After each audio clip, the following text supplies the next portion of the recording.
Hi everyone, thank you for coming to the webinar today. And I'm going to start off by presenting our guest speaker here today. So, Dr. Tao graduated from University of California, Berkeley with a Bachelor's of Science in Biology, Bioengineering, and a Bachelor of Arts in Molecular and Cell Biology.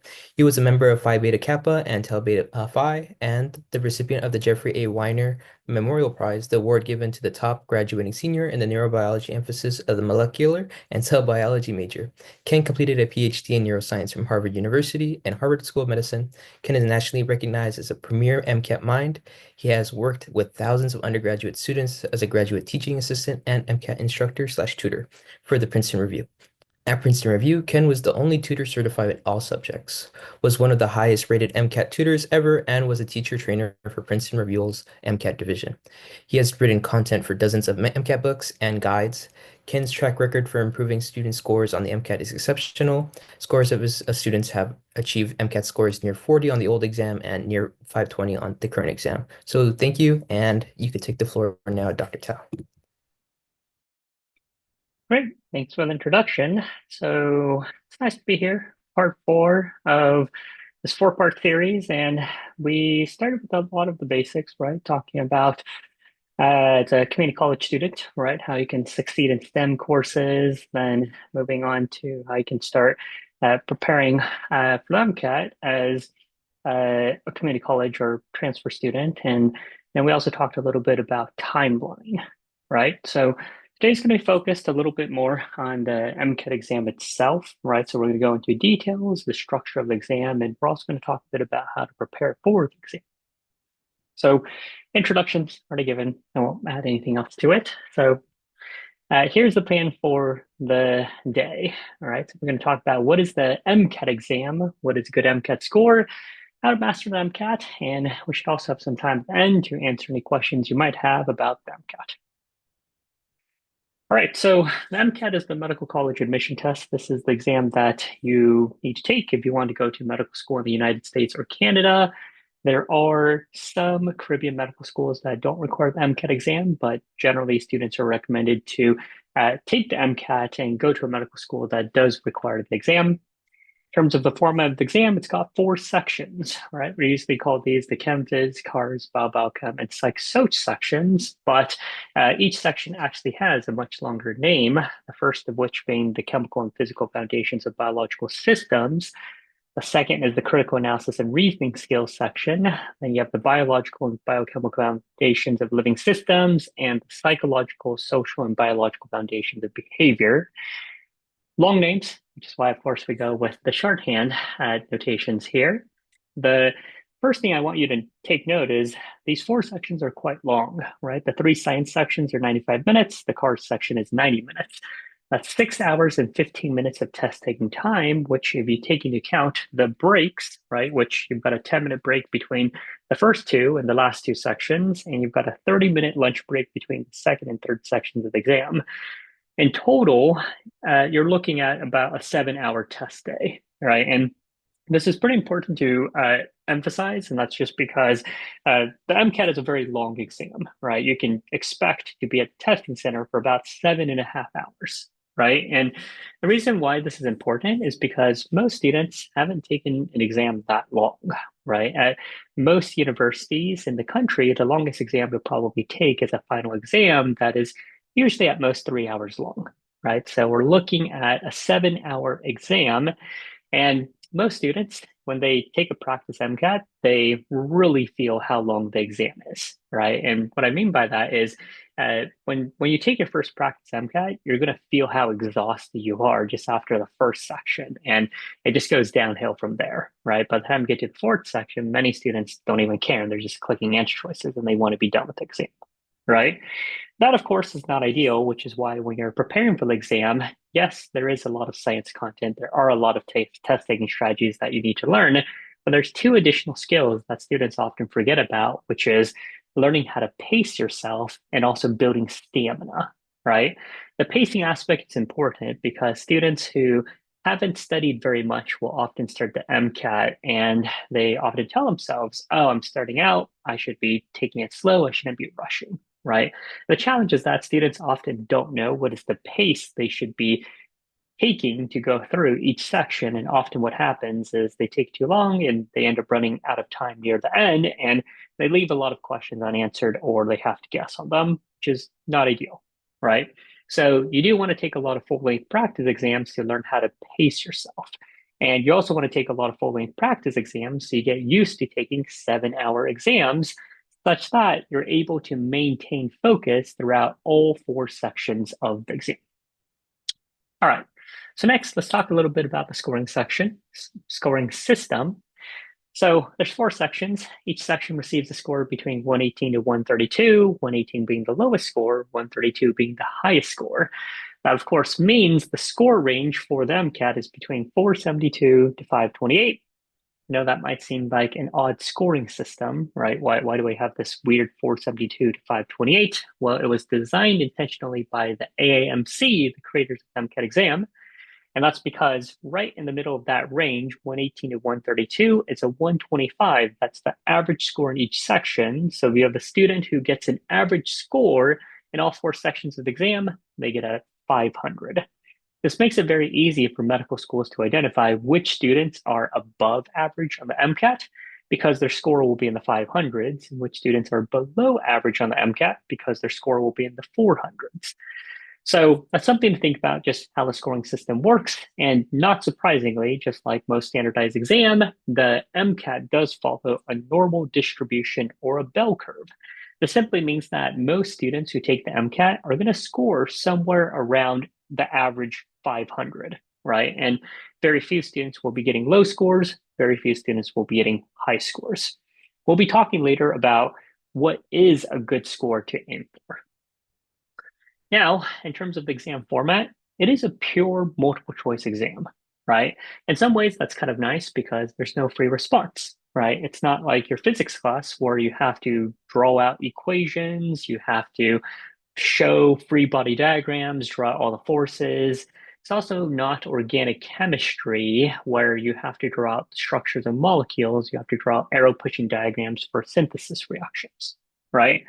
But at the same time, there are some downsides, one of which being that as a multiple choice test, there's no partial credit, right? So most of you who took college courses or will be taking college classes with free response exams, you often get partial credit if you get certain parts of the question right. The graders, right, the professors, the graduate student instructors, the teaching assistants, when they're grading your exams, they'll often look to see what are the steps that you took to answer these free response questions. And they'll usually give you a few points if you were on the right track, but just made an error at some point. That's not the case for MCAT. You either get the question right or you get the question wrong. Now, some additional points. Every question is worth the same amount of points, right? So it's not like hard questions are worth more points, easy questions are worth less points. There's also no guessing penalty, which means when you're taking the MCAT, you should never leave a single question unanswered. And finally, the last point I want to make here is really the most important one, which is the MCAT is quite unique among the different pre-health exams, right? That you need to go to different kinds of health profession schools. And that it's the only pre-health exam with both passage-based questions and freestanding questions. If you look at the other pre-health exams, such as the DAT for dental school, those exams are all freestanding questions. And the nice thing about freestanding questions is they're really just focused on memorization of science concepts, right? If you know the science concept, you'll probably get the question correct. The MCAT, unfortunately, is different because while there are freestanding questions, the majority of the questions are actually passage-based questions. And the way that these passage-based questions work is that you're expected to read a passage of text about scientific information, some kind of situation, some kind of scenario, some kind of experiment that you've never learned about before, right? So you're reading new information that you've never learned about before, and what you're expected to be able to do is to apply your knowledge of the science concepts and apply it to the passage information to answer the questions. And that's not something that is easy to do because it's not just do you have these scientific facts memorized. It's really makes the MCAT an applications test. Can you correctly apply the science concepts you've learned to the passage information to answer MCAT questions? And that's part of what makes the MCAT so difficult and why so many students struggle to get a good score, despite the fact that they might have gotten very good grades in their college classes. All right, finally, let's talk about test dates. So the test dates for the MCAT, there's quite a lot, right? And to start, you should know that the MCAT is offered from January through September, with the exception of February. For some reason, the AMC has never liked February, right? So that means you can take the MCAT every month of the year, except February, October, November, and December, right? That's quite a lot of months and generally doesn't pose much of an issue for students, but it is something that you want to think about, right? Which is if you wanted to take the MCAT in October, November, December, you just should know there isn't a test date available for that, right? So January through September minus February. And for each month, there's multiple test dates available, right? So there's usually between 4 to 8 test dates for each month. So you have a good number of options within each of those months. Now, in terms of registration, it's important that you register early. The AAMC splits up registration in 2 phases. So if you want to register for test dates in the spring, so January through, I think it's through May, might be through June, but essentially the spring test dates, registration is in October of the previous year, right? So if you want to take the MCAT in spring of 2026, you're going to register for the MCAT in October of this year. Now, if you want to take the MCAT in the summer, registration actually opens February of the same year, right? So right now we're in February, so registration for this summer's MCAT test dates actually opened a couple weeks ago.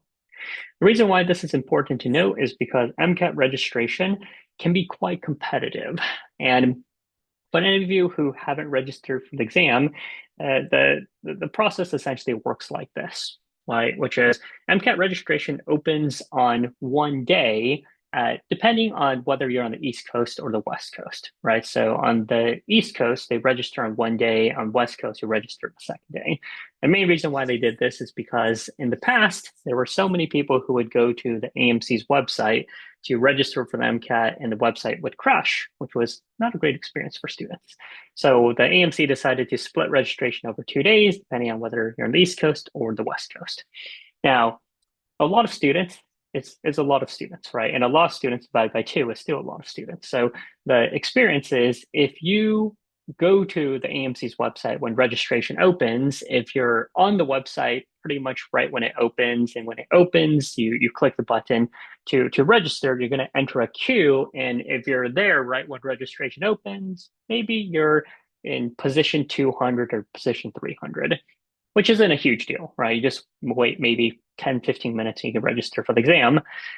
The problem is if you forget and you go to the website maybe an hour or 2 after registration opens, you go on the website and you might be position 2000. And at that point, you're waiting 1 to 2 hours until you can register. And even worse is if you forget for a longer period of time, right? I had a student who forgot or they were in classes and they didn't get home until 1 p.m. and they were position 8,000 in the queue, and they had to wait 3 to 4 hours before they could register. So it's not a fantastic system.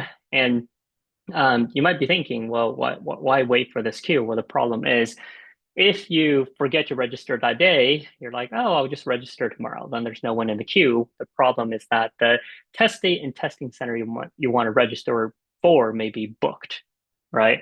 So it's not uncommon that students end up booking test dates and testing centers that aren't what they wanted, right?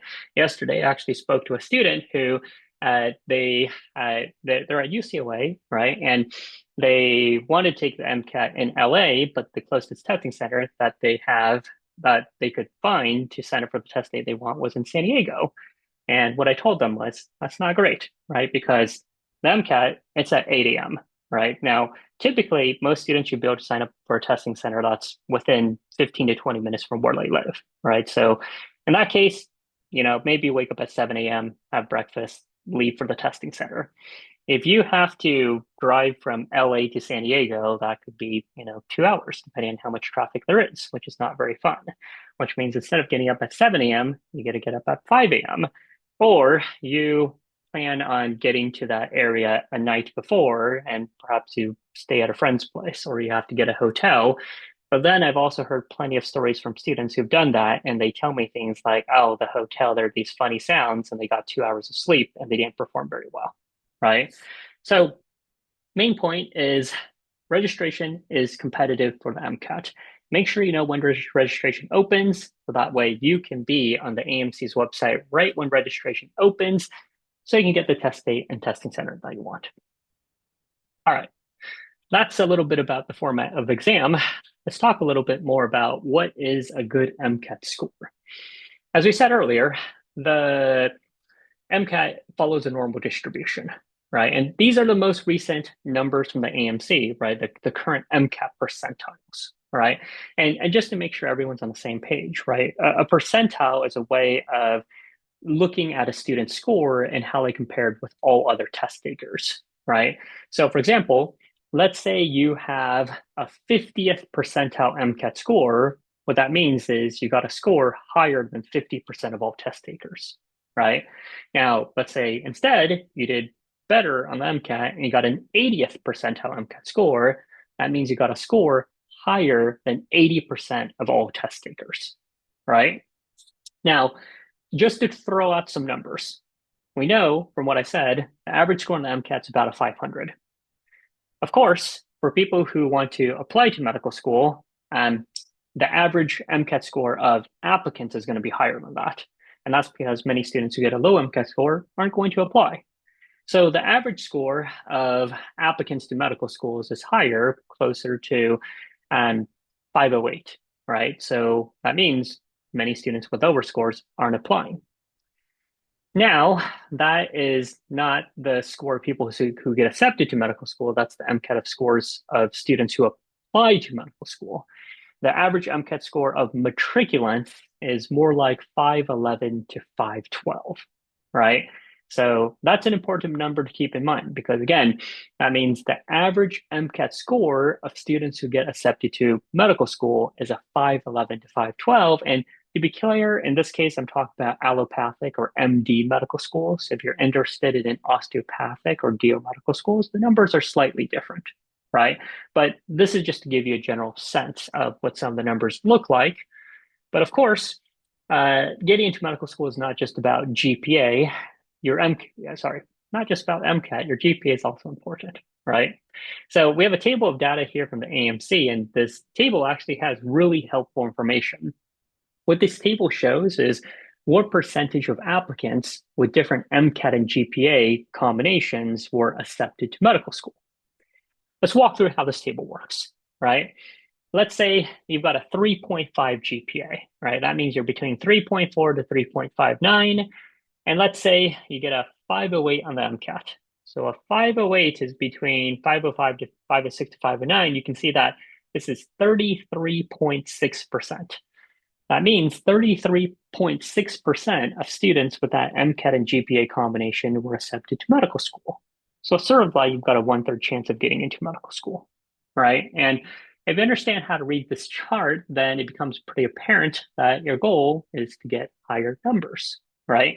The higher your MCAT score, the higher GPA, the more students get accepted to medical school, right? And if you look at the highest numbers, right, if you've got a GPA greater than 3.79, MCAT score greater than 517, you can see that 84.2% of these students were accepted to medical school, which is pretty darn good, right? But it's also not 100%, right? And that's because if you speak to anyone from a medical school admissions committee and you ask them, what do I need to get into medical school? The word you'll often hear is holistic. That medical schools will perform a holistic review of your application, which includes your MCAT and GPA, but is also going to include reviewing your personal statement, your activities descriptions, your letters of recommendations, your extracurricular activities, your secondary essays, all of that, right? But it's pretty undeniable looking at this table that the numbers are important. And part of the reason why this is the case is because a lot of medical schools get a lot of applicants, right? There's medical schools that receive 10,000 to 15,000 applications for 100 seats, right? And practically speaking, most of these medical school admissions committees cannot review every single one of these applications. right? So if they can't review every application, then how can they filter out the applications that they don't want to review? Well, you can't really filter by personal statement, right? Like how are you going to filter by that, right? But the things that you can filter by are MCAT and GPA, right? So in many cases, your goal, if you want your application reviewed by a medical school, is to make sure that you meet the minimum MCAT and GPA threshold such that your application doesn't get filtered out by their system, right?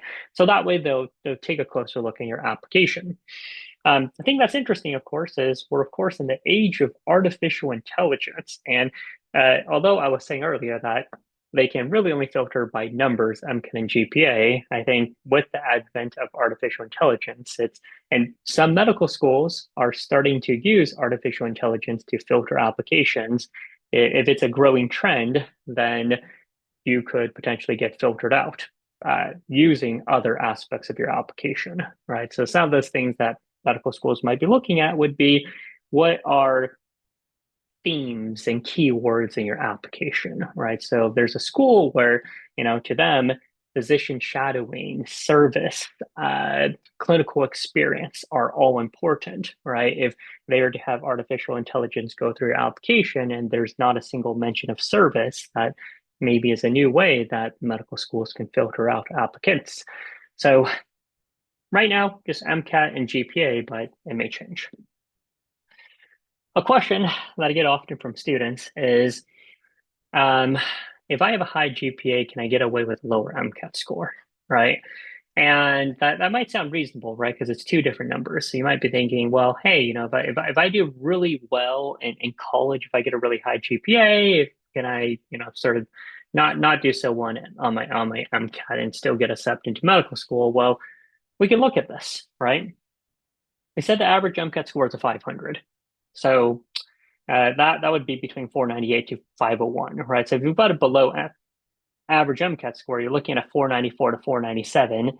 Even if you've got an awesome GPA, you're looking at 17% of these students got accepted, which is not great. So the answer is if you have a high GPA and you have a low MCAT score, no, you can't really get away with that. And honestly, you should just retake the MCAT. Now, I often get the opposite question, which is if I have a low GPA, can I make up for that with a high MCAT score?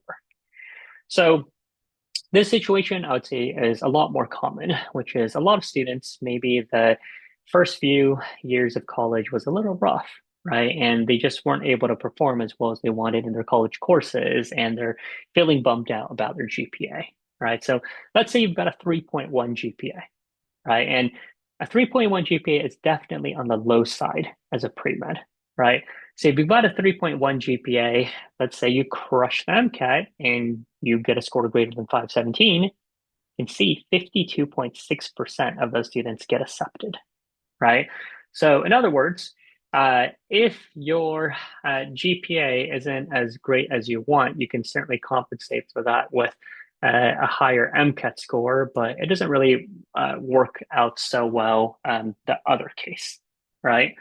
Um, Also, just a couple points, right? So this chart is for cumulative GPA. It's not just for science GPA, right? So you're looking at it, your GPA as a whole. However, it's not to say that medical schools don't look at both numbers, right? So if your science GPA is significantly lower than your cumulative GPA, that can potentially raise red flags, right?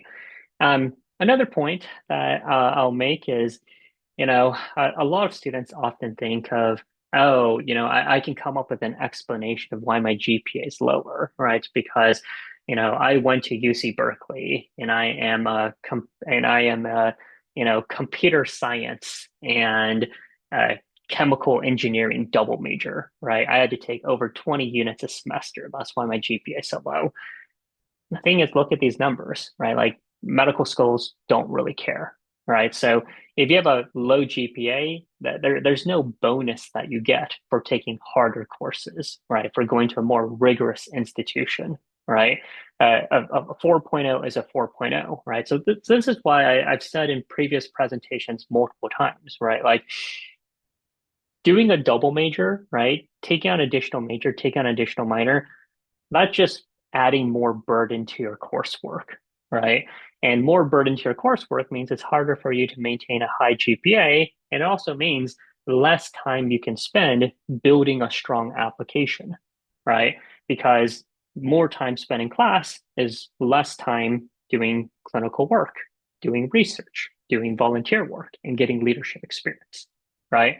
So numbers are important, but of course, they're also not everything. And another thing I just want to point out is a few points of MCAT makes a huge difference, right? You can look at any of these rows, right? Like let's say you're looking at this row or this row, this row, just look at what happens each time you bump your score up by just a few points, right? Every time you raise your MCAT score by a few points, that has a really big chance, or sorry, really big increase on your chances of getting into medical school, right? So, in other words, MCAT's very important, right? If you can put a lot of effort into the exam, if you can get a great score, that can really, really help you with your medical school application.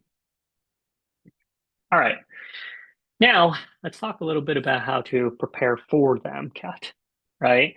And this is something that I said before, which is there are a number of prerequisite courses that you need to take before you take the MCAT, right? The slide has all of those courses, right? So your goal would be to try to take all of these classes before you take the MCAT. Now, if you're missing one class or two, it's not a huge deal, right? But if you're missing multiple of these classes, it probably means you should wait before you take the MCAT.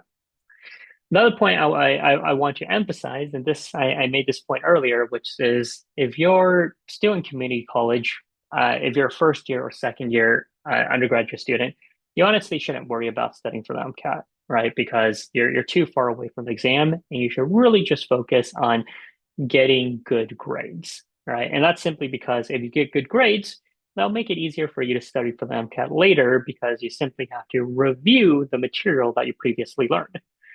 Whereas if you do poorly in these classes, it's not just review. You have to properly learn the material correctly when you're studying for the MCAT. So make sure you do one of these courses and make sure to try to take as many of them as you can before you take the MCAT.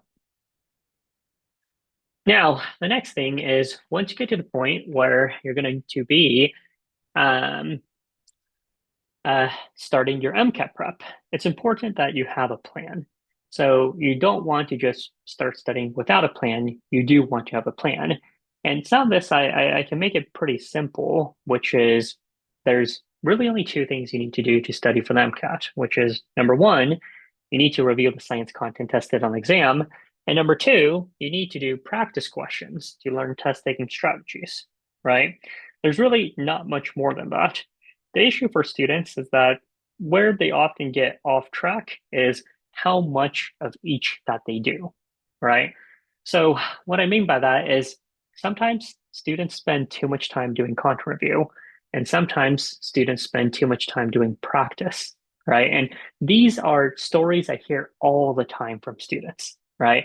So I'll speak to a student, they didn't get a good score. I ask them, hey, tell me how you prepared for the exam. And I say, okay, yeah, I started studying for the MCAT last summer. I got the Kaplan books. I was reading through them. Took me a long time to read through the books. I had spent about 4 to 5 months, but I finally went through them. I took really detailed notes, and it was December, and my exam was in January, right? So in December, I started doing practice, but I wasn't able to do a lot of practice, so that's why I got a bad score. Okay, that's your example of too much content review, not enough practice, right? Now, what's the other story that I often hear from students? Well, the story that I often hear from other students is, I don't learn very well by reading textbooks, right? I just feel like reading textbooks it doesn't work very well for me, right? I learn better by doing practice. So this student does, 5,000 practice questions. They take 20 practice exams and they don't get a good MCAT score, right? The reality is, if all you do is practice, that just means you're going to get a lot of questions wrong over and over again, right? So if you want a good MCAT score, you need a balance of content review and practice. It should not be too much of one or the other. And I will say, for the vast majority of students out there, a perfectly reasonable split is 50-50, right? So plan on spending half of your time studying for the MCAT, reviewing science content, and the other half of your time studying for the MCAT, doing practice questions, right? Don't make it more complicated than that. And that's also a way to uh, to see if you're off track with your studies, right? Which is if you're spending too much time doing a content review and you realize you don't have enough time for practice, that means you need to start doing practice, right? And same thing, if you grab a set of books and you start doing practice a week later, you probably didn't do enough content review, right? The next thing that I recommend for students to do is there are a number of things that you want to do as part of your MCAT preparation, right? So some of these things might include reading through a set of MCAT books, watching some MCAT videos to reinforce your understanding of the material, reviewing flashcards, doing practice questions, taking full-length practice exams, reviewing full-length practice exams, right? There's a lot that you need to do. My recommendation to students is if you want to make sure you get all of this done, map it out on a study calendar, right? So plan out ahead of time, like, hey, I picked up this set of MCAT books. There's 6 books. Each book has 12 chapters. That's 72 chapters, right? I need to finish reading these 72 chapters in 2 months or 8 weeks, which means every week I need to read 9 chapters, right? So map that out on your study calendar, 9 chapters per week, and hold yourself accountable to that, right? Because if you're not reading 9 chapters per week, then you're falling behind with your studies. And same thing with practice, right? If you haven't heard me mention this before, the most important practice questions are the AMC practice questions, right? At this point, there's about 2,900 AMC practice questions that the AMC has released. That's about 180 hours of practice. Again, you need to map this out on your study calendar. On what days are you going to complete which AMC practice questions? And on what days are you going to review those AMC practice questions? And map it all out on your calendar so you have something to follow to make sure you are able to do all of the content review and all of the practice that you want. All right. Now, another point that I want to make is when it comes to reviewing science content, don't feel like you need to have everything memorized, right? Part of the reason why a lot of students feel like they don't know what they're studying is because they review science content and after reviewing the science content, they feel like they forgot it. That's actually fine, right? Like don't expect to review science content and just be able to retain all of that information, right? So if you read a chapter in an MCAT book and the next day you feel like you've forgotten all of it, that's okay, right? And the reason why is because it's natural for students to forget information, right? And once you start studying for the MCAT and you get to the psychology section and you're learning about learning and memory, you'll read about the Ebbinghaus forgetting curve and how anything you learn, right, you'll forget half of it the next day, right? And most of it by the second day and more and more and more, right? So repetition is natural for the MCAT. So expect to review the same concept over and over again. And in many cases, for some of the high yield concepts, you might end up reviewing it 15 to 20 times before you take the exam. And that's perfectly fine, right? And if you're someone who is trying to find a way to get more repetition, a nice way is audio learning, right? So at MedSchool Coach, we've got an MCAT podcast. It's called the MCAT Basics Podcast by Sam Smith, who is a pre-med student who worked for MedSchool Coach on his gap year, and he's now a medical student at George Washington University School of Medicine. So for any of you who like podcasts, if you just go to Apple Podcasts, if you go to Stitcher, Spotify, Google Podcasts, or wherever you like listening to podcasts, just look up MCAT, and this is the first podcast that will show up. So it's nice because if you're doing chores, if you're at the gym, if you're commuting, it's a nice way to just have MCAT content playing in the back of your mind and just passively reviewing science content. All right. Next, practice like it's your test day, right? So this is another mistake that students often make when it comes to studying for the exam. And one strategy that you often hear from students is, oh, for cards, you need to do regular practice. So students often say, I'm going to do one cards passage a day, right? And that seems good, right? You're going to do cards practice every day. You're going to do one passage every day. But the thing is, if you do one passage every day from the day you start studying for the MCAT until you take the MCAT, it really doesn't prepare you very well for the MCAT. right? And that's because the MCAT is not one car's passage, right?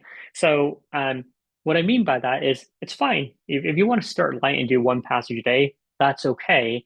But at some point, you need to do larger chunks of practice, right? So if you're doing one passage a day, fine, that's 7 passages a week, right?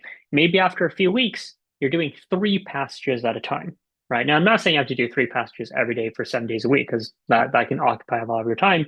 But you might decide instead of doing one passage every day, you do 3 passages every 3 days, right? And that's important because by doing 3 passages every 3 days, it's a larger amount of practice in one sitting, and that helps you learn how to pace yourself. It also helps you uh, build stamina, right? And once you feel comfortable doing 3 passages at a time, you increase that to 5 passages a time, and eventually you're going to be completing full length car sections, right? 9 passages, 90 minutes, and mastering all of the pacing and being able to maintain focus throughout the entire section. There's also other aspects of practicing, like it's your test day that is important, which is there's a lot of things students don't think about, right? Which is, yes, science content and testing strategies are important, but so much of the MCAT is the mental aspect, right? I've been tutoring students for the MCAT for 12 years, right? And yes, I spent a lot of time teaching students science content, but I would say it's almost like half my time. I'm more of a therapist for the student, right? I'm like there telling them it's okay, right? And I will tell you, there's so many times, and of course, like it's everything's virtual these days. There's so many times there will be students who cry, to me about the MCAT, just talking about how difficult it is, right? And I'm not gonna lie, like studying for the MCAT is difficult. And if you at some point during your MCAT prep you cry, just know that it's okay. It's not uncommon for students, right? Um, in terms of the mental aspect, you need to figure out a good pre-exam routine. What I mean by that is it's incredibly important to make sure you get a good night's sleep before your exam. And as part of your MCAT prep, you're going to be taking a lot of practice exams, right? For each of those practice exams, figure out the night before your exam, right? What is going to be your evening ritual for winding down and relaxing to make sure you get good sleep, right?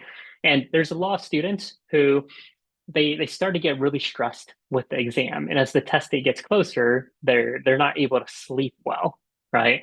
And I get it. It's not great that this is an exam that probably determines whether or not you get into medical school, right? So there's a lot of pressure on this exam, but you still need to figure out how to make sure you get adequate sleep so that way you're able to perform your best on test day, right? So for some students, it's there is some TV show they like to watch in the evening to calm down, right? Maybe they're going to do an hour of yoga. Maybe they're going to do some meditation, right? There's all kinds of things that you can do to relax to make sure you're able to get rest. And the same is true for the next day, right? Which is you need to do uh, practice exams the same way you expect to take the actual exam, right? So there's a lot of students who don't like to wake up early in the morning. So they take all their practice exams at 11 a.m. and they just say, on test day, I'll wake up early. But the problem with that is if you are always used to taking the MCAT exam at 11 a.m., then on test day, you take it at 8 a.m., you're not going to be feeling very good. You're going to be feeling tired, groggy, and you might have a headache. All right. So you need to make sure whatever time you're planning on getting up for test day, you get up at that time. Whatever you're planning on having for breakfast for that day, figure that out when you're taking practice exams. And this is incredibly important for those of you who enjoy caffeine because you need to figure out what is the appropriate amount of caffeine you're going to have on test day such that you are balanced, right? You don't have a headache, you're not feeling jittery, and also it doesn't make you need to use the bathroom in the middle of a section because that's extremely distracting, right? At the same time, you also need to think about lunch, right? Your lunch needs to fit in a locker, right? So in many cases, you can't have a hot lunch, right? Unless you bring a thermos. But you also need to figure out what can I eat such that I don't get food coma in the biochem section in the afternoon, right? These are all things that, doesn't really sound like part of MCAT preparation, but it's still really important for students to plan for when they're going to take the MCAT exam. All right. And one other point that I'm going to make, and this in part addresses one of the questions in the chat, which is, or in the Q&A, which is, how do you improve your score, right? So if you're in the low 500s or if you're below 500s, right? Wherever you are, if you want to improve your score, it's honestly, you need to learn how to better review your practice exams, right? There's many people who take a lot of practice exams and they keep getting the same score over and over again, and it can be frustrating, right? And just know that sometimes if your score is not improving, it's not that you're not studying hard enough, right? I know a lot of students who study a ton. They're studying 8 to 10 hours a day for the MCAT and their scores aren't going up, and it's very frustrating, right? Often it's just you're not studying properly, right? For a lot of students, when they review practice exams, they're like, oh, yeah, I'm going to take a long time. I'm going to review these practice exams. So, what is their review? They essentially go through every single question. They read the question, they read the answer choices, they read the solutions. They're like, oh, yeah, now I get it, right? That's not how you review practice exams, right? Because if you're simply reading the solutions that either the AMC wrote or whoever third party test prep company wrote those solutions, that really doesn't help you figure out how to improve your score, right? Because yes, the solution explains how to answer the question, but it doesn't answer the question of why did you get the question wrong? And that's the first thing that you really need to start by understanding. Why did you get this question wrong, right? Did you not understand the question? Did you uh, not find the appropriate part of the passage to answer the question? Did you forget the equation that you needed to solve the problem? Did you not know the scientific fact that you needed to answer the question? Did you make a math error, right? You need to figure out why you got the question wrong as opposed to just reading the solution. And of course, if you figure out why you got the question wrong, you need to answer this question, which is, if I see this question next time on the MCAT, how am I going to get this question correct? Right? Like, how can you ensure that if you see this kind of question next time, you're going to get the question correct? And of course, if you miss the question because you're lacking in science content, what content knowledge was I lacking? All right. This is where most students whose scores are improving are not doing correctly. And it's so easy for me to pick this up, right? I'll meet with these students and they'll be like, oh, yeah, I reviewed this practice exam. And I say, great, I reviewed this practice exam. Let me take a look at some of the questions you got wrong. All right, here's the first question you got wrong. You reviewed it, right? And I say, yes, I've reviewed this question. And I say, great, explain this question to me, right? Explain to me how to solve this question. And you'll be surprised how many students aren't able to do that, right? And that's really the big issue, which is if you don't review the question properly and you don't understand how to solve the question, then it's almost like, what exactly were you doing with all your time, right? So uh, if your score is not improving, it really is because you're not reviewing the questions properly, because the MCAT is a standardized exam. It's designed to reproduce the same score over and over again for students who are not learning from their mistakes and are making those same mistakes over and over again, right? If you have learned from your mistakes, your scores should be improving. All right. So I know I was talking a lot, but that is pretty much the information that I wanted to go over. And I'm, of course, happy to take questions now. Thank you so much, Dr. Tao, for that really great insight. Our first question, I believe you went over it earlier when you went over like the chart for both the GPA and the MCAT score. And just to clarify, the GPA is based on the cumulative GPA. Correct. That GPA and MCAT chart is from the AMC. It is based off of cumulative GPA and MCAT scores, and it is also specifically for allopathic or MD medical schools. So it's not for osteopathic or DO medical schools. All right, awesome. Thank you. Marco, do you want to take the next one? Yeah, I could do that. So the next question we have, I'm not too sure if it was relating to when you're mentioning medical schools may not care about if there's more rigor in the classes, but they're asking, is there such a thing as viewing your GPA in context of the institution you graduated from? So viewing having a lower GPA, but having attended a notoriously high rigorous institution. Unfortunately, not really, right? I know some people may think like, oh, I go to a really good institution, like I go to UCLA, I go to UC Berkeley. It's really hard to get a good GPA, but you might be surprised how many students from top institutions have a high GPA, right? So it's not like it's impossible to get a high GPA at competitive institutions, right? Um, Now, what I will say is it's not like they're completely oblivious, to the fact that different schools have different GPA systems, right? What I mean by that is if I'm talking to a student who has a 4.0 GPA and they went to a university that I've never heard about before, right? And I'm not, of course, not trying to be condescending in any way, right? But they've got a 4.0 GPA from a university I've never heard of versus a student who's got a 3.5 GPA from an Ivy League school. um, the reality is, even though that student has a lower GPA for an Ivy League or prestigious school, often that student who went to a more prestigious school just somehow learned the science content better, right?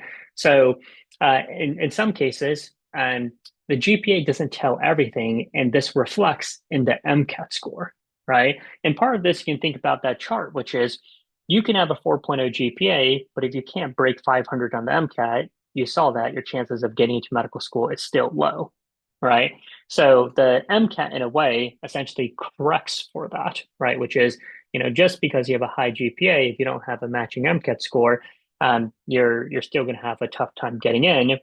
But also, to the original question, which is, you essentially you don't really get bonus points for going to a tough institution, right? This is also sorry. This is also true for your major as well. And so some of you, want to go and say, oh, I'm going to major in biomedical engineering and nuclear engineering and all of this different stuff. It's not gonna help you you know, on any kind of level with, saying, oh, you got a 3.5 with biomedical engineering versus a 3.8 on, I don't know, biology or sociology or whatever. So just make sure that, you know, and it's only relative too, because, they don't have really, gradings for institution. Now, granted, a I'm picking on UC Berkeley, but getting into UC Berkeley out of high school is really tough. Like people that go there are usually, top, is it top 10 or top five? Anyways, so they're like the top students. So they're gonna get better grades at those schools versus other institutions who are not as difficult to get in. So the key point is do the best you can where you're at. Our next question is, there's two questions. The first one is, a knowledge from university courses enough to take the MCAT? And a second is, how can we select the right textbook to study for the MCAT? Great questions. So I did mention earlier that you want to take as many, if not all of the MCAT prerequisite courses before you take the MCAT, right? But it's also true that the curriculum of your college courses does not match the curriculum of the MCAT. So what that means is there's going to be some science content that you learn in your college courses that isn't tested on the MCAT. At the same time, there's science content tested on the MCAT that you won't learn in your college courses, right? But there's still considerable overlap, right? Considerable overlap in that taking those courses before you take the MCAT helps a lot, right? But unfortunately, your college courses are college courses. They're not MCAT prep courses. They're not designed to help you for the MCAT, right? So they're important to take, but they're not uh, adequate, right? You still need to do separate MCAT prep. And that typically is going to be, using MCAT resources, right? AAMC MCAT practice questions using MCAT books and such. For MCAT books, it really doesn't matter what company you use MCAT books from, right? There are students who've used MCAT books from every company out there, right? MCAT books from Kaplan, the Princeton Review, Blueprint, Exam Trackers, Berkeley Review, Gold Standard, OTS, whatever company you can think of, right? There are students who've used each of those sets of books and gotten great MCAT scores. There's also students who've used each of those sets of books and gotten terrible MCAT scores, right? So it's not about the set of books that you have, right? Honestly, any set of books is fine. It's more so how you use those books, right? And if you let the books sit on your shelf and collect dust, that's obviously not a great use of textbooks. Next question we have, they're asking how effective is Anki for studying for the MCAT and how to choose a deck. So Anki is a great tool for essentially repetition and memorization, right? And what it includes is a spaced repetition algorithm, and it's very popular among medical students when you have to start remembering a lot of information, right? A lot of students start using it for the MCAT, and it can be a great tool for students, but I will say it is a great tool if you use Anki properly, right? A lot of people download Anki and they kind of use Anki, but they're not really using Anki the way they're supposed to use Anki, right? Um, and there's a lot that goes into it, but I would say Anki can be a great tool. But if you don't know how to use Anki, ask some people who do know how to use Anki, or go on YouTube, watch videos. Right? There's like very long videos on how to use Anki in terms of making sure your settings are correct, and also making sure you understand how to properly unsuspend cards, create cards, and such. And looks like Jubin has dropped a nice link in the chat for all of you. So this student, there is a couple students who have been kind of not going past the like 500 score. Other students have has written in the chat about how they spent hours reviewing exams, but they never really go back to the spreadsheet with the list of problems that they have for it. So they're wondering if it's worth spending that much time reviewing the previous exams. So I would say if you're spending a lot of time reviewing your exams, that's what you should be doing, right? Now, if you don't find yourself going back to review, that probably means you're not reviewing your exam correctly, right? So that means whatever you're writing might not be very helpful, right? And that's part of the process of when I help a student. It's not just about like filling out a spreadsheet, right? In a spreadsheet, you can type whatever you want, right? But if you're just writing a story, that's obviously not helpful for MCAT prep, right? So the important thing is when you're doing the review in a spreadsheet, you need to make sure whatever you write makes sense to you a month later, right? So that way, when you read over what you wrote in your spreadsheet a month later, that information makes sense to you, right? So I would say in your case, if you feel like you're spending a lot of time doing the review and you're not finding what you wrote in your spreadsheet very helpful, it probably means you're not filling out your spreadsheet correctly, right? So really make sure that, and it's a little tough, because we're not really doing an example here. Because we had an example, I think it'd be a lot more clear. But the main thing I'm saying is if you're filling out your spreadsheet correctly, it will help you a ton, right? So for all the students that I work with, a spreadsheet is extremely expensive, right? Actually, there's maybe one thing I can do, right? Which is um, I can I can pull up an example, right? So, although I do need to figure out how I can anonymize this because I don't want to um, essentially reveal information for the student for anonymity. So I'm just going to call this spreadsheet. Um, all right, so in this spreadsheet, I'm just going to show you um, an example of how I have the students that I work with fill out their spreadsheets. And you can see here, a lot of it's just basic organization, right? What's the test you took? What's the passage number? What's the question number, right? And then there's these columns on, why I missed this question? What do I need to do so I don't miss this question again? And there's different information in here, right? But the key thing is, you can see some of these examples, right? In this case, this student missed the question on Young's double slit experiment, right? So what did they do? Well, you write in a good explanation of what exactly is Young's double slit experiment? What do I need to know about this concept, right? If you need to, add in a diagram so that way you can better understand Young's double slit experiment. And you can see the student missed another question on the photoelectric effect.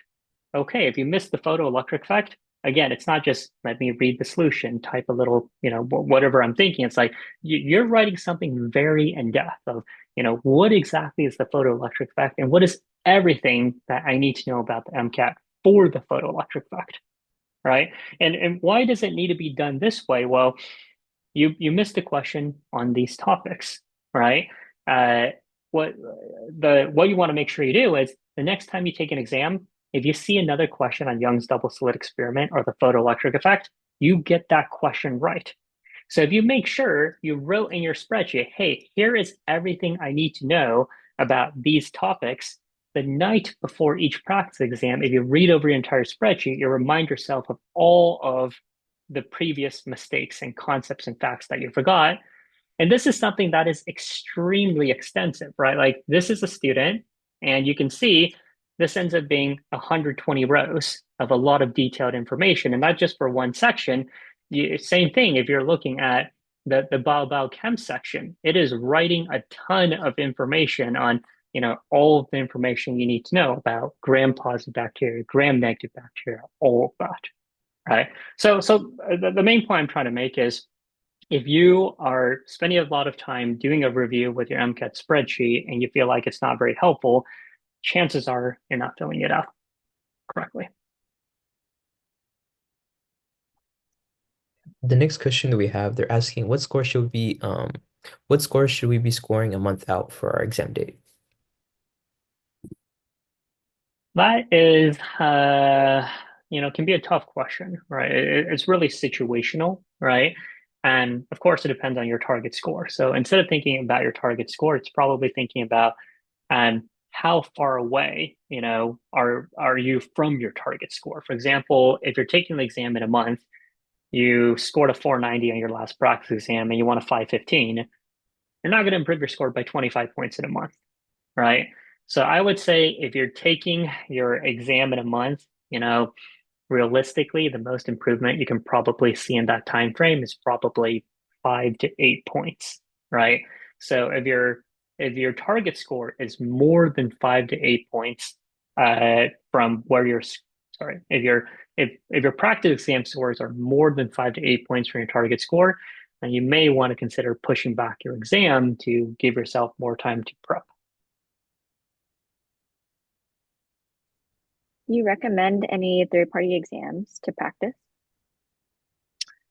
So there's plenty of sources of third-party practice exams, right? The AMC practice exams are the most important. As I said, it's a lot of practice, 2,900 questions, 180 hours, right? You definitely don't want to prioritize third-party practice materials over AMC. AMC is the best, right? The AMC writes the MCAT. It's not the test prep companies that write the MCAT, right? So if you hear from someone talking about how their practice exams are amazing, right? Like it's just not true. AMC is the best, right? Now, if you have time to do additional practice beyond the AMC practice materials, um, the way I generally view it is practice is better than no practice, right? So in that sense, any third-party practice questions is generally better than no practice. That being said, there are some test prep companies that do a better job than other test prep companies, right? And the easiest way to find this is usually if you just go in the MCAT subreddit, right? If you go in there and look for resources, you'll find the same resources mentioned over and over again. Although you'll learn there's certain conventions, right? Like if someone says like you Earth or you Pangea, you'll learn soon what that actually refers to. Next they're just asking for general cars tips. Oh, that's tough, right? As a standalone question like this, I often give MCAT webinars that are purely focused on cars, right? Um, and it's really tough too, depending on where you are with cars and what you're looking for, right? So what I'll say is the first thing is, um, are you someone that's decent at cars, or are you someone who's just not good at all at cars, right? So let's say you're someone who, I mean, I would say there's, if you want to think about different categories of students, right? If you're someone who's pretty good at cars, you take a practice exam, you're already scoring a 127, 128. If you're that kind of student, if you do more practice, you're probably going to be able to improve your scores, right?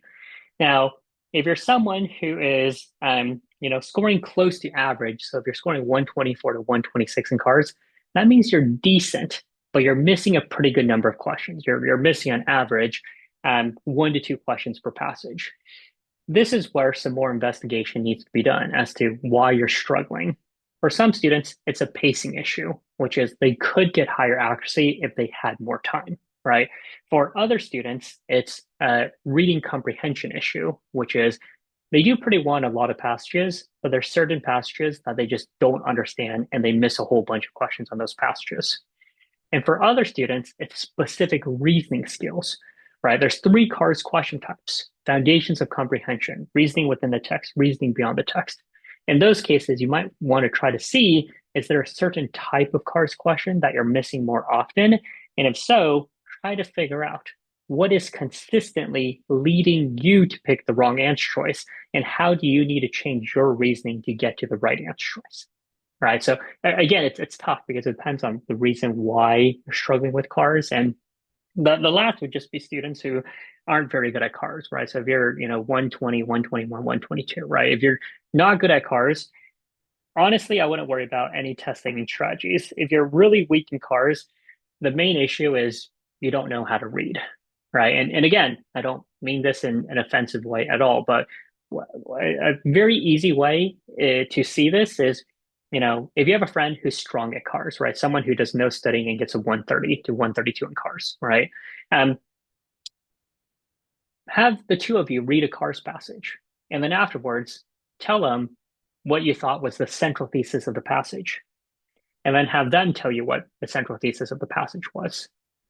And you'll find out whatever you have is completely off, right? So if you're in that category, the issue is just you're not reading correctly, right? And if you're not reading cards passages correctly and you completely misunderstand the passage, you're going to get a whole bunch of questions wrong, right? So when you're in that situation, don't bother with strategies. Don't bother with question types. The first thing that what's going to have the biggest impact on your car score is learn how to read for the MCAT car section, right? Because if you improve your understanding of the passage, that's going to have the biggest impact on your car score.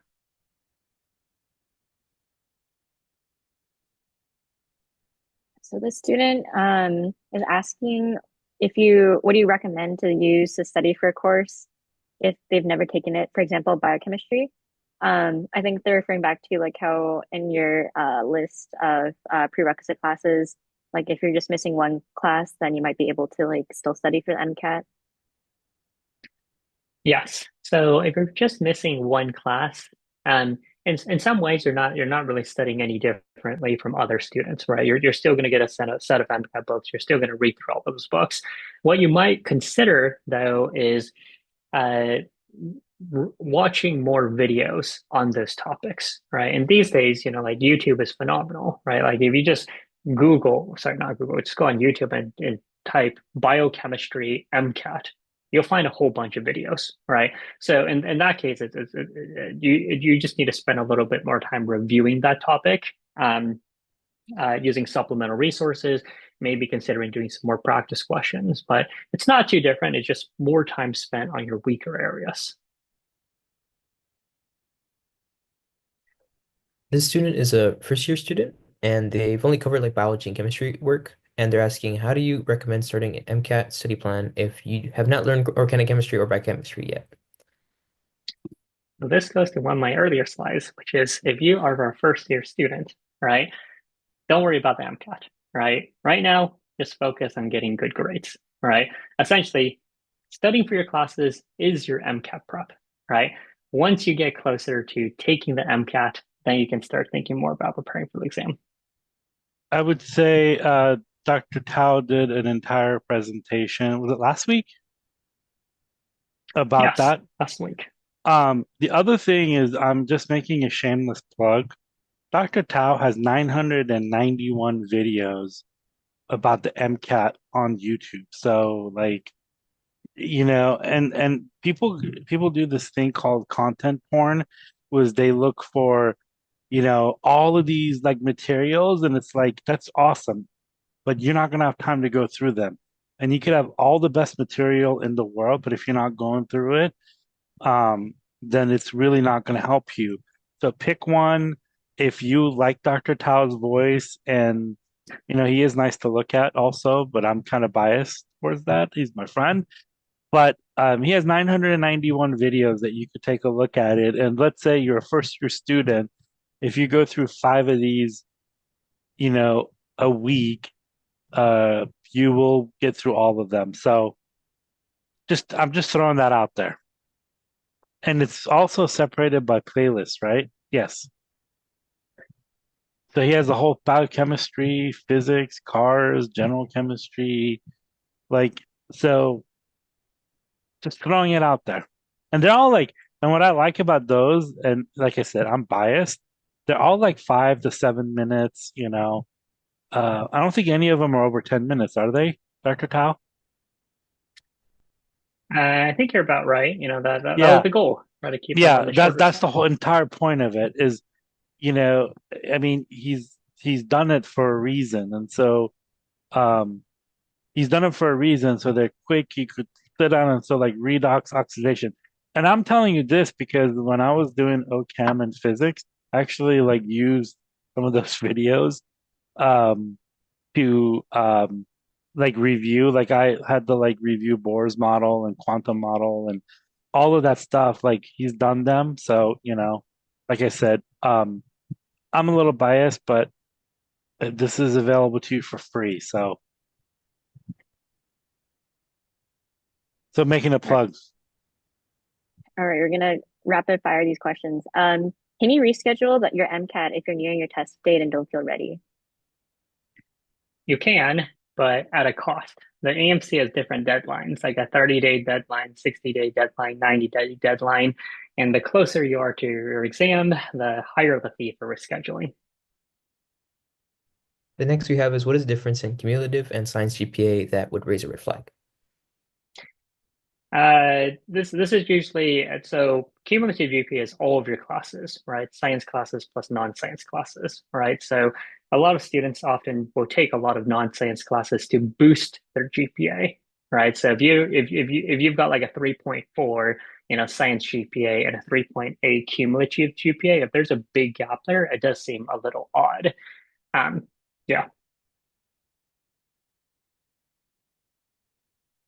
I go to a smaller university, but on a full ride competitive bio program. Would my high GPA still be okay if I had as because they had financial limits? I think I missed the first part of that question. We can repeat that. Yeah, so this student goes to a smaller university, but they have a full ride scholarship, I'm assuming, to a competitive biology program in their school. They have if their high GPA, um, I'm assuming like would their MCAT look differently from that? I feel like we've gone over this a couple times already, but You will they're be fine. asking, Do the best as yeah. you can there. Like this is every single dean will tell you that. They also tell you if you go to a community college, you're fine. So yes, instead of like festering over this, do the best as you can at where you're at. You can't obviously change that.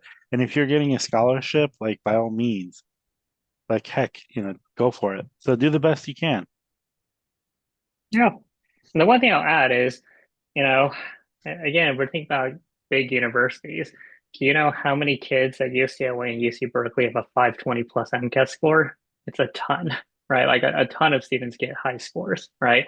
If you go to a smaller university, or one of the less competitive universities, like if you get that 520 plus score, a very high score, you probably stand out more than, one of the hundreds of kids at a big university. The next we have is about the GPA versus MCAT chart. Is there a similar filtering process for the science GPA? If our science GPA is higher than our cumulative, will the filter be based on our cumulative? There likely is, but that is not data that the AMC has released. Do extracurricular activities enhance your med school application? Is like the MCAT really only the pivotal thing between students? So extracurriculars are definitely very important, right? We did see with the numbers, right? Even if you've got fantastic stats, right? It's not adequate, right? There's a lot clinical, volunteer, research, leadership experience. So incredibly important, right? If you're lacking in any one of those areas, that's enough to, you know, keep you from getting accepted. Can you give him the solid boil talk? I'm not sure what you're referring to. Oh, basically, so if you're making a salad, your what makes a salad is lettuce usually. Like, yes, and I know there's like Asian type salads that's noodles, but just bear with me. So if you're making a salad, what makes a salad is lettuce, and then you put like croutons and olives and chicken and all that different stuff. And so the MCAT is your lettuce. The MCAT and your grades are the lettuce that makes your salad. So yes, you need to have good MCAT scores and you need to have good GPA, but you also need to have extracurriculars, leadership, exposure to medicine, volunteering, all that good stuff. So it's it's a big piece of the pie, but it's there's a lot of people that have really good MCAT scores and really good GPAs and don't get in. So, you know, there's people that, so yeah. I know, yeah, there are people that have the GPA and they don't even get interviewed, on good MCAT score. So The next, do you have to decide your MCAT date before you start studying for it or in the process of studying it? You don't have to, right? But for many students, having an MCAT date makes it more real for them, right? But you don't have to, right? But just realize that if you don't sign up for the MCAT, whenever you want to take the MCAT, there might not be a test date available, right? So that's why usually students will sign up first.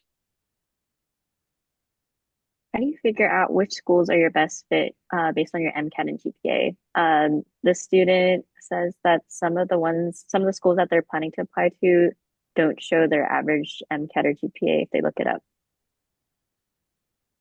Every school has it, right? But while it may not be from the school's website, you may have to purchase the MSAR, which is the medical school admissions requirements that the AAMC releases, right? So you can find MCAT GPA from all the schools. They'll also show you the median MCAT and GPA for applicants and matriculants at the 10th and 90th percentiles as well, right? So all of that you can find, but that doesn't necessarily answer your question as to what medical school, right? And that's potentially an issue later on because if you're just applying to medical schools because they match your MCAT and GPA range, one of the most common secondary essay questions is, why do you want to go to our medical school, right? So there's some research that you do want to do about, what's unique about the school, and sometimes you want to read about the mission of the school, right? Is there anything unique about the curriculum, the programs that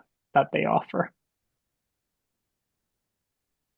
The next we have is if I choose to major in biology or biochemistry, will it affect the MCAT score? No, I mean you can be a pre-med with any major, right? And I don't think the major matters too much, right? Every student's going to have their advantage, right? If you're a physics major, you're probably better at physics, or you should be better at physics than a non-physics major, right? Um, but it doesn't mean if you're some other major, right? Like there are students who major in comparative literature, rhetoric, or philosophy. They might not know the sciences well, but they crush the cars section. So any major is fine as a pre-med. For the last month of studying, would you still recommend a 50-50 approach for review and content? Not so much, right? Like I said, you should plan on spending about half of your time reviewing science content, half the time doing practice. But typically, your content review is front loaded, which means when you start studying, most of your time is spent doing content review. And then once you start doing practice, most of your time is doing practice, right? But it's not like when you start doing practice, you stop doing content review because when you miss a question, sometimes you miss a question because you forgot some science content, you have to review it. But generally, as you're getting closer towards your test date, more of your time is spent doing practice questions and reviewing practice questions and occasionally doing content review based on the questions that you're missing. Another we have is how to build a study schedule that fits you and doesn't look overwhelming. Um, Know uh, thyself, because somebody could tell you that you need to study, you need to study, 17 hours a day, and that might be overwhelming. And for somebody else, 3 hours a day would. So it's knowing yourself and what works for you. I mean, if you spend a good 3, 4 years of college, you should know what's not overwhelming for you. Um, this is one last question, and we have to go because one last question. Do CSUs provide similar MCAT support to UCs? I don't know if any school provides MCAT support, do they? Correct. I will say I went to a UC and we had zero MCAT support. So I would say there's no difference between CSUs and UCs in that regard, right? If anything, you might have some better professors at a CSU than a UC because at a UC you often have professors who are research professors that might win the Nobel Prize one day, but are just not good at teaching. So I would say there's not really any difference in terms of MCAT support between UCs and CSUs. Well, Dr. Tao, thank you again for making yourself available and coming again. Great always seeing you, but I'm a little biased personally, so hope that hope that you everybody was able to benefit this last few weeks. And yeah, and all the videos are posted, so you could go, and then the PowerPoints will be posted as well. So you could go relive the lectures again. So thank you again, Dr. Tao, and thanks everyone for coming. And I like your bookshelf. It's very Thank you. Have a good night, everyone. good night.